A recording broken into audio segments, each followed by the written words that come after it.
Because they always tell you in LA, you need to make yourself unique. You need to find what makes you, you. Get tired of hearing that out here. What makes you unique? That's hard to find. Out of the 100 billion people who have ever lived on Earth, the 100 billion people who have ever lived on Earth, what could you do that no one else has done? Well, mine's a little weird.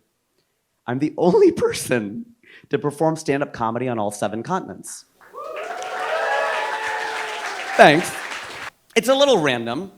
I'm gonna tell you how I did it. North America was easy. I'm doing it again right now. Asia was easy because of that white guy who told me to go back to India.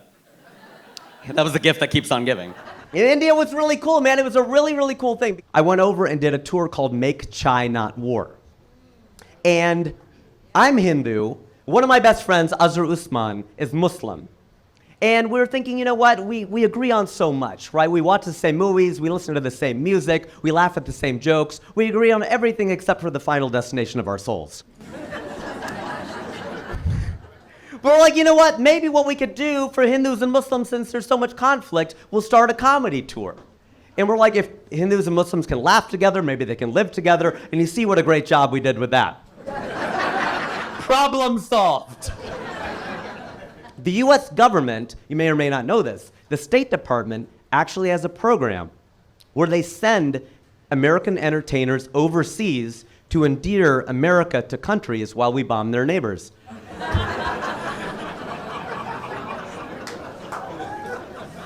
Funny because it's true.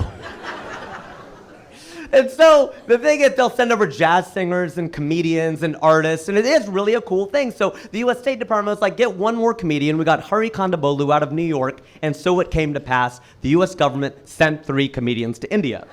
And they brought us back, by the way, because this was during Obama. Trump would have just left us there, I think. Got rid of 3 of them.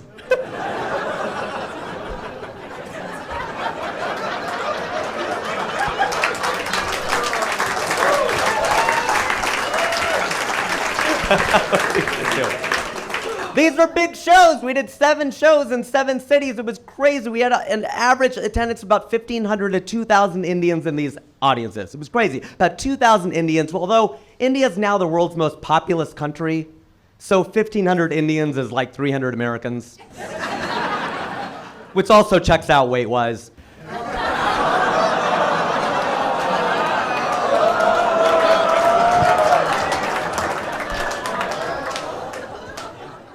We landed at the Bombay airport. Well, okay, let me canvass this for a second because we got quite a few people who may have been to India. Do you say Bombay or Mumbai? Round of applause if you say Bombay.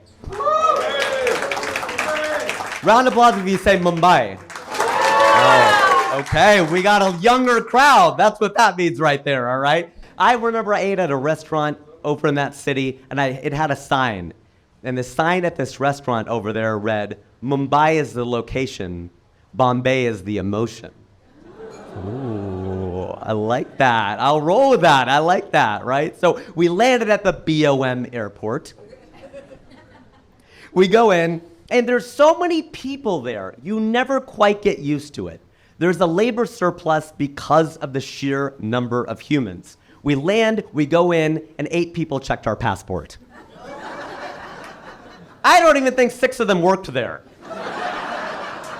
Some of them didn't have a stamp or a stand. It's like, passport de do, passport de do, passport de do. 8 times in a row. I'm like, that guy, I think he's an Uber driver. What is he doing with my passport?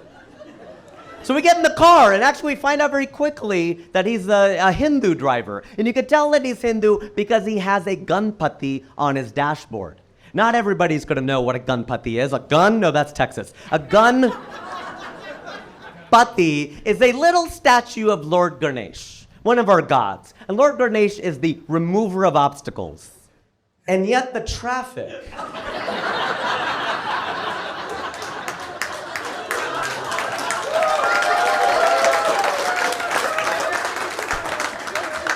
Is he asleep? What's happening? Any place that you leave is frozen in time for you. My parents came to this country in the early 1970s. And the typical story is the man comes over with a degree in engineering, gets a job, flies back, gets an arranged marriage, and brings his bride over to this country. My situation is completely reversed. My mom came here first. Girl power. She came from a progressive Punjabi family. Her parents believed that they had 2 sons, 4 daughters. They're all going to college equally. This is the 1950s in India. They made it happen. Okay, that was amazing. My mom comes over here in 1970. She flies back to marry the man with whom she's in love. It was a love marriage. It was a love marriage, not an arranged marriage. Well, it was kind of an arranged marriage, because my dad arranged to become a completely different person after they got married. In that way, every marriage is an arranged marriage. But he came over in 1973 with a degree in poli-sci, worked as a salesman, my mom as a teacher. Completely different story. They did not go back to India, although I think they were told. They did not go back to India until 1985, which is a long time. And we thought that was a long time until we found out recently that one of my mom's really good friends went back to India for the first time this year. She left in 1968. And she gets back and she's like, oh my God.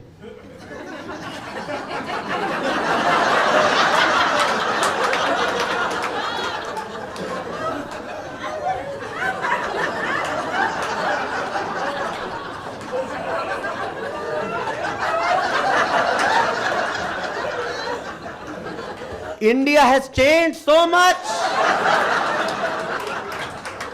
The boys are so respectful now.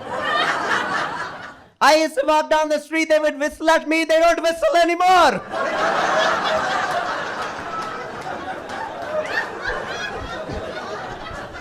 Like, that auntie has swag. I gotta bottle up and sell it like 5-hour energy. Also invented by an Indian. Because, of course, there's not much of a language barrier. It's one thing we can thank the British for, all right? Everybody there, a lot of people there at least speak English.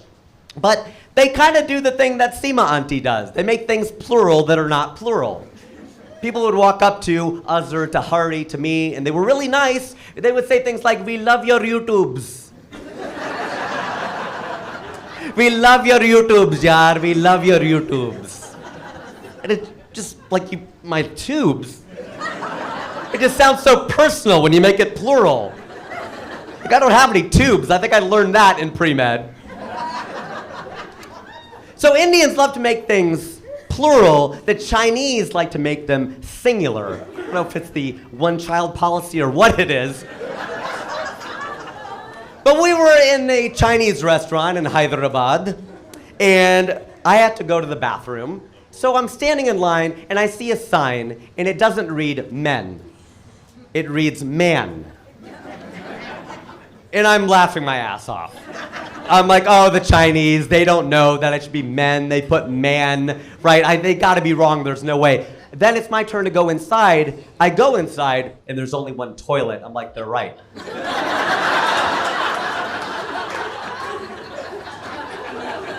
It's man. You can fit only one man in here at a time. The Chinese are always right, damn it. Speaking of the Chinese, Senator Rand Paul of Kentucky was grilling then Secretary of State Hillary Clinton on Capitol Hill about the Benghazi hearings. That's a lot of proper nouns and prepositions. But you remember this, right? Republicans were giving Hillary a lot of hell about the confirmation process and all that. And he brought up our tour. He goes, you guys spent $100,000 sending 3 comedians to India. That was our tour! Because of that crazy Republican in Kentucky, we're part of the congressional record.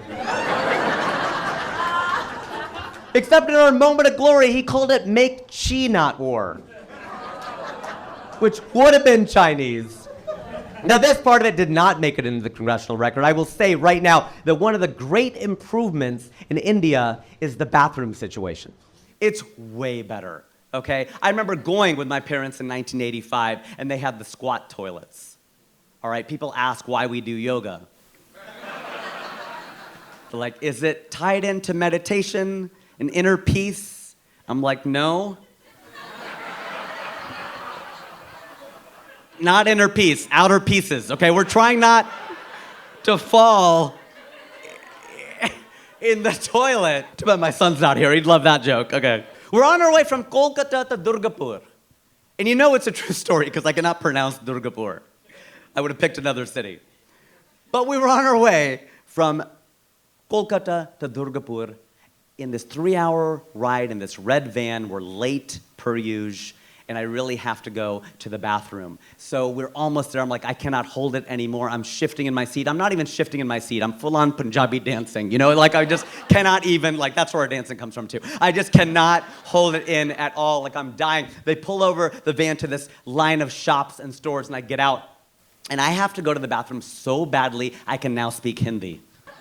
Because I don't speak Hindi. And I was always ashamed of the fact that I don't speak Hindi, but it's because I was born in this country before 1984. That's my theory. The mantra at the time was assimilation. If you're born in this country before 84, you probably don't speak your native tongue. Now, after this, you ask the kids these days, they speak Rajasthani and Punjabi and Gujarati, and that's just the Tamil kids. They're really smart. But I walked up and I asked this guy, I was like, washroom kahan hai? Washroom kahan hai? You may know this about South Asia. Nobody's gonna tell you where anything is. I've never had anybody tell me where anything is located. They're just gonna tell you where the next guy is standing. Who's gonna tell you where the next guy is standing? Who's gonna tell you where the next guy is standing? And that's the great thing about having 1.4 billion people. There's always the next guy standing. I get to the end, it's like swinging through the jungle like Tarzan on vines, and they keep appearing. This is why South Asians are so good at the internet. Before it launched, this was our network, okay? We're getting all the way to the end, and I see this guy standing there. I'm like, washroom kahan hai? He points at a sign. This time, it does not read man. It does not read men. It reads gents. Gents. Gents. For gentlemen. I think this is going to be a nice bathroom. I open up the door and it takes me right back outside again.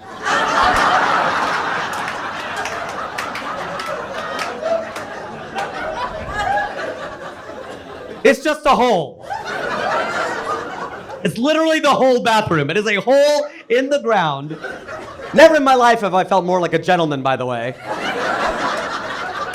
Cars are whizzing by, I'm whizzing into a hole. At least they could give me a top hat and a cane, I could feel like a gentleman. I go in to complain, I'm like, there's a hole in the toilet. He goes, that is the toilet.